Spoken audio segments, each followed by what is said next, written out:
दीवारों पर चलने वाला साया, the shadow that walks on walls.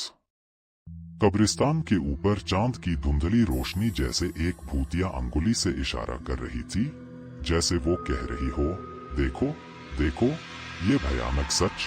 हवा में एक ठंडी सड़ी हुई गंध तैर रही थी, जो हर सांस के साथ अजय की आत्मा में घुस रही थी। अजय, एक जिज्ञासु और डरपोक बच्चा, उस खंडहर मकबरे में घुस गया था, जहां अंधेरे में खामोशी जीवन के लिए तरस रही थी। उसकी निगाहें एक टूटी हुई खिड़की के शीशे से अंदर झांक रही थी। अंदर मकबरे की दीवारों पर एक साये का नाच चल रहा था।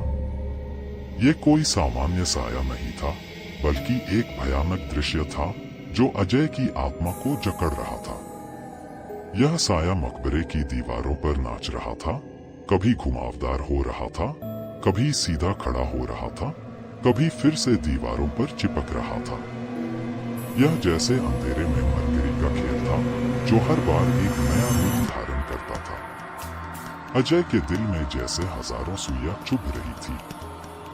वो भय से संकुचित हो गया, लेकिन उसके पैर उसके नियंत्रण से बाहर हो गए।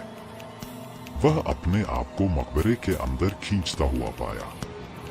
अंदर एक अजीब सी ठंडी हवा चल रही थी, जो अजय की हड्डियों में घुस रही थी। दीवारें अंधेरे में खामोश खड़ी थीं, जैसे उनके पास कोई भयानक रहस्य छिपा हुआ हो। अजय की निगाहें एक सफेद पत्थर पर गईं, जिस पर कुछ अक्षर खुदे हुए थे। उसने धीरे से पढ़ा, यहाँ वह दफन है जो अपनी मुक्ति की खोज में दुनिया में फंस गया था। अजय की सांसें रुक गईं। उसके मन में डर और जिज्ञासा का एक विचित्र मिश्रण छा गया। वह समझ गया कि यह साया एक भूत था, जो अपनी मुक्ति की खोज में इस दुनिया में फंस गया था, और अजय उसकी मुक्ति का रास्ता खोज रहा था। तभी साया फिर से दीवार पर नाचना शुरू कर दिया। इस बार यह अजय की तरफ बढ़ रहा था, जैसे यह उसे आमंत्रित कर रहा हो। अजय की आंखें फटी रही गईं, उसका शरीर कंपाने लगा।